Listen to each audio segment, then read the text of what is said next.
We all like to escape uncomfortable feelings.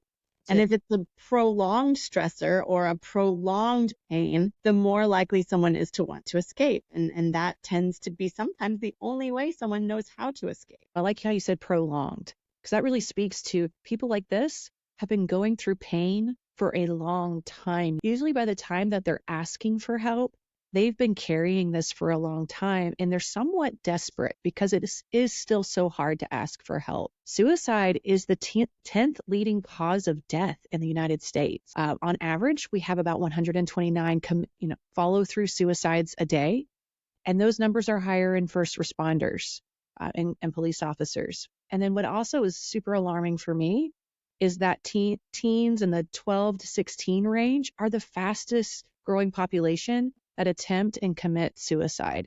These are children. These are our teenagers. These are people at the beginning of their life, and they do represent the two young men who were in the two situations that we've had in the last 2 weeks in our local community. So the big question for me is kind of that why of what's going on with our teens right now. Why is this crisis kind of escalating with their mental and emotional health needs? Because we're seeing it across the board as counselors too, of a lot more teens are asking for help and coming to counseling. Thank goodness they're talking about it. But where we're seeing this really large uptick of just mental health need in that age range. And I would echo that. I've seen that too. We have seen definitely in the last 5 to 10 years an uptick in kind of a lot of heavy anxiety, a lot of pressure on our kids these days, a lot of perfectionism in school and society. Social media might contribute to that. When I was a kid, there was no social media when I was in high school. None.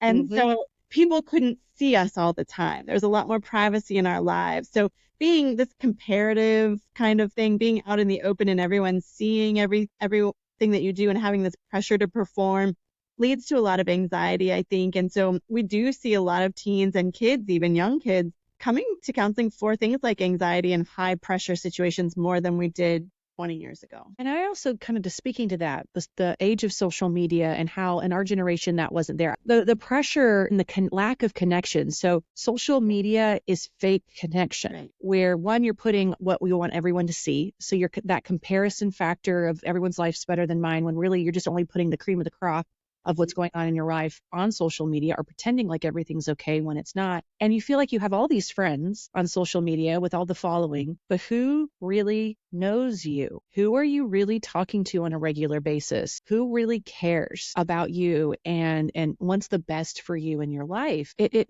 makes us think we're connecting way more than we are. And yet it's like there's this hollow emptiness